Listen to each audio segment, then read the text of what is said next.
Soon, Ungarok spotted a herd of caribou. He hid behind the tree and watched them graze on thick grass. They looked so strong and healthy. Some of them were even fat.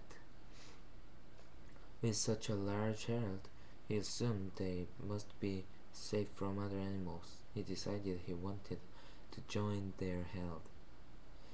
When he approached, just as he had with the ptarmigan rabbits and seals, they disappeared. As the sun sank low in the sky, he nudged the herd, herd lope over a small hill.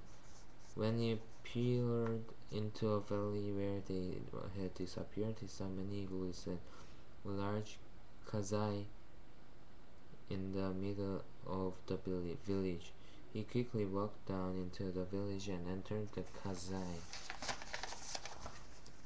The leader of the Caribou people saw Ongaruk and walked to meet him. All the Caribou in the kazai stopped their conversation and turned to stare at him. "Tell me, human," said the leader, "why have you been following us all day?" Ongaruk replied, "I have watched you and wished to become one of you." He told the same old story about his difficult life. The Caribou people offered him some dinner, which he gratefully accepted.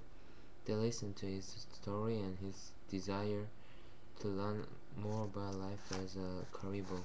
The caribou leader offered him a blanket, suggested that he sleep on his decision. When Ungar woke in the morning, the village had vanished. There was only a herd of caribou grazing in the valley. But something miraculous had happened. He was now a caribou too. For many years, Ungaruk lived among the herd, considering himself a member of the caribou family. Over time, he became big, strong, and rather quick for his size. Although the herd was often preyed upon by wolves, and some of his brothers were taken by Eskimo hunters, he always managed to escape. He also learned to avoid the traps that killed some of his friends. Life wasn't easy, but he was happy and content to be a caribou. After many years had passed, though Ungaruk began to miss his wife and children. He realized he had learned many things about life. He felt he was ready to resume his life as a human. He decided he wanted to return to his former life. He approached the leader of the caribou and asked if he could return to life as a human. Understanding his feelings, the sympathetic leader told Ongaruk he could become a human again. Ongaruk thanked the caribou leader and left for his village. Still a caribou, he traveled many difficult days and had to avoid many traps and hunters until he finally reached his village by the sea. As he neared his old house, he tripped into a snare trap and was caught. Two men quickly came running, surprised to have caught a caribou so close to home. When they approached the large animal to kill it, the caribou spoke to them in a human voice. Please release me and remove the fur from my head," the animal said. The two men just stared for a moment, never before having heard a caribou speak.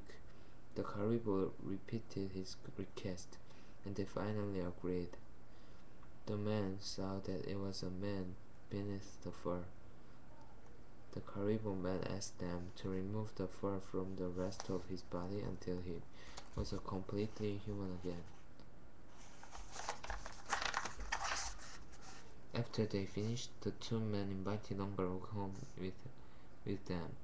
When he entered their house, he was speechless. His wife, Arnori, stood looking at him and recognized him at once. She had waited for him, always believing he would return. The two young men were his sons who had grown to adulthood.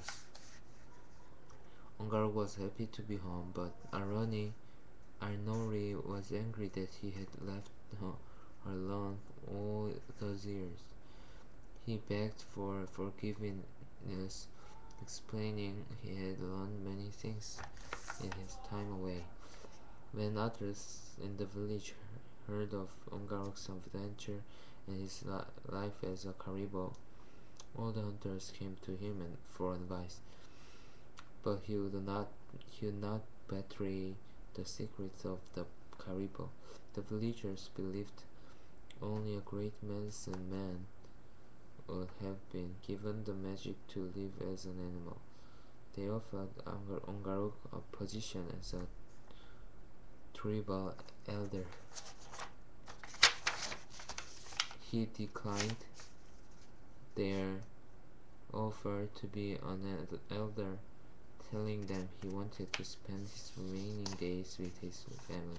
Still, the villagers believed he had acquired great wisdom and trusted his opinions. He always used the wisdom he had learned from the animals when he gave advice. Ongarok spent the rest of his life making his wife happy and getting to know his sons.